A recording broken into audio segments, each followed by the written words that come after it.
Je lis du livre de Daniel, chapitre 9, les versets 20 à 24, ce qui suit. Je parlais encore, je priais, je confessais mon péché et le péché de mon peuple d'Israël.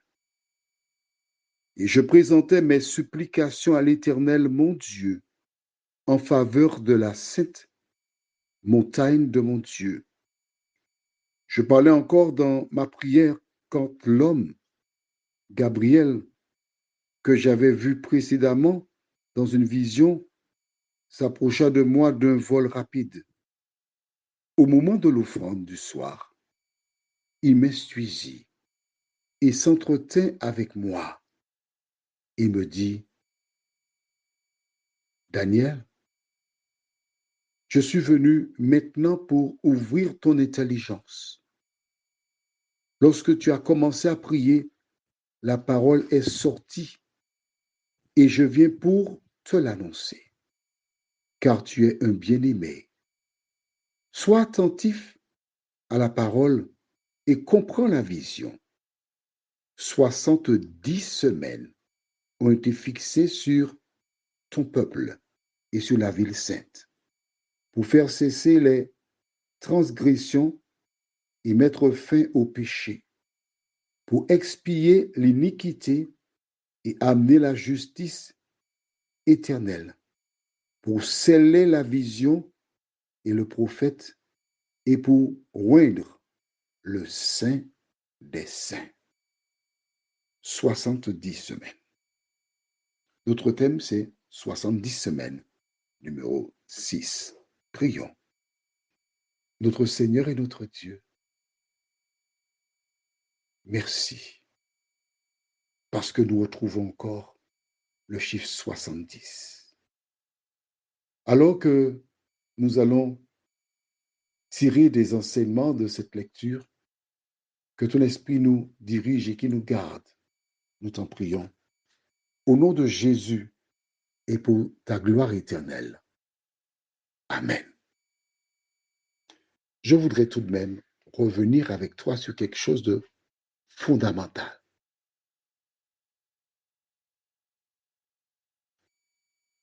Le verset 20. Je parlais encore, je priais, je confessais mon péché et le péché de mon peuple d'Israël.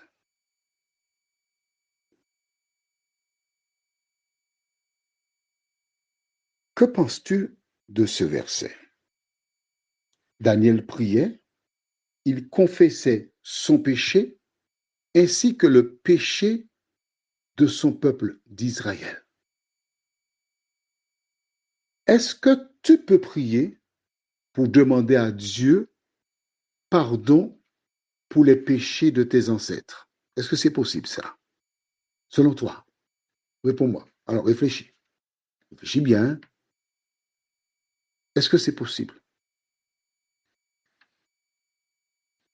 La réponse est non. C'est pas possible.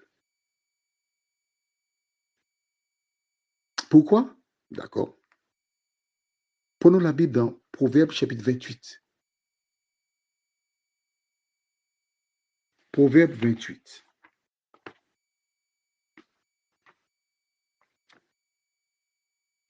Vois-tu, la relation qui existe entre Dieu, elle est personnelle.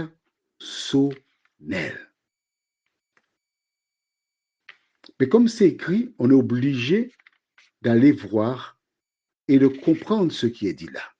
D'abord, Proverbe 28, verset 9 dit, si quelqu'un détourne l'oreille pour ne pas écouter la loi, sa prière même est une abomination. Numéro 1. Ça veut dire que lorsque tu vas prier, il faut que tu sois en règle avec la parole de Dieu. Si tu es dans une situation, il faut prier quand même pour demander à Dieu de te donner la force pour t'en sortir. Le même chapitre, verset 13, déclare, celui qui cache ses transgressions ne prospère point, mais celui qui les avoue et les délaisse obtient miséricorde.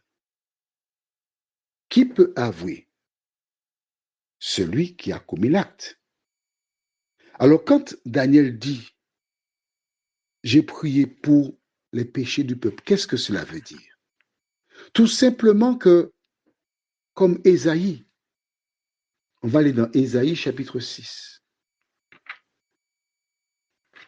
Parce que des personnes prient pour leurs ancêtres et seraient tentées de croire à partir de ce que nous venons de lire que c'est autorisé. Mais nous avons bien vu pour 28, verset 13, et la Bible déclare, c'est l'âme qui pêche, c'est celle qui mourra. Alors, je lis à partir du verset 1er, Ésaïe 6. L'année de la mort du roi Osias, je vis le Seigneur assis sur un trône très élevé, et les pans de sa robe remplissaient le temple. Des séraphins se tenaient au-dessus de lui. Ils avaient chacun 6 ailes, 2 dont ils se couvraient la face, 2 dont ils se couvraient les pieds, et 2 dont ils se servaient pour voler. Ils criaient l'un à l'autre et disaient, Saint, Saint, Saint est l'Éternel des armées.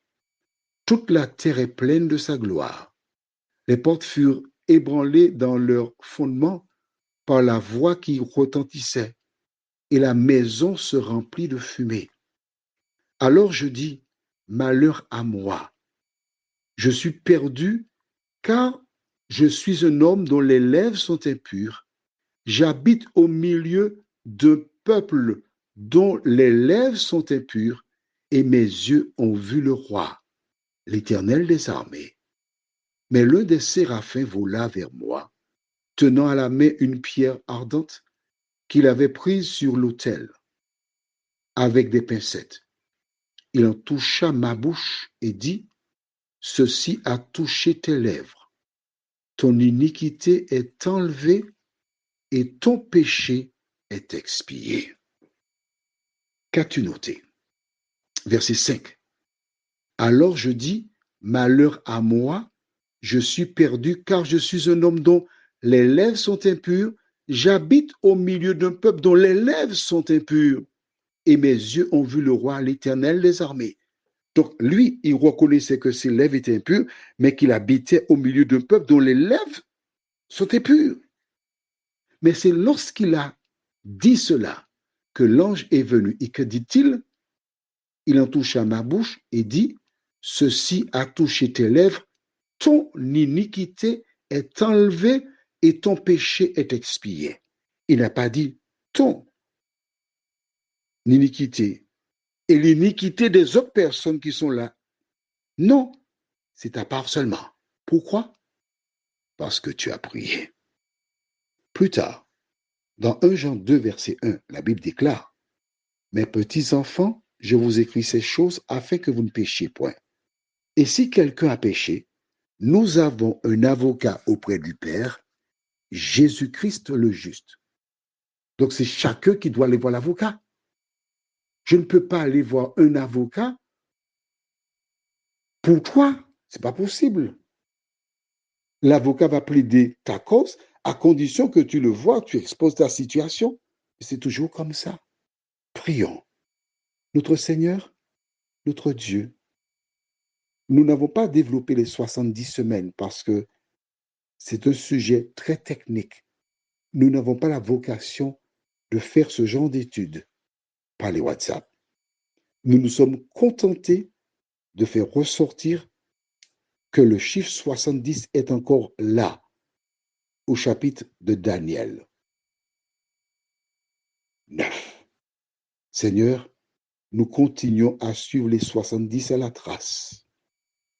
Mais aide-nous surtout à te suivre à la trace, nous t'en prions. Au nom de Jésus pour ta gloire éternelle. Amen. Je te souhaite une bonne journée.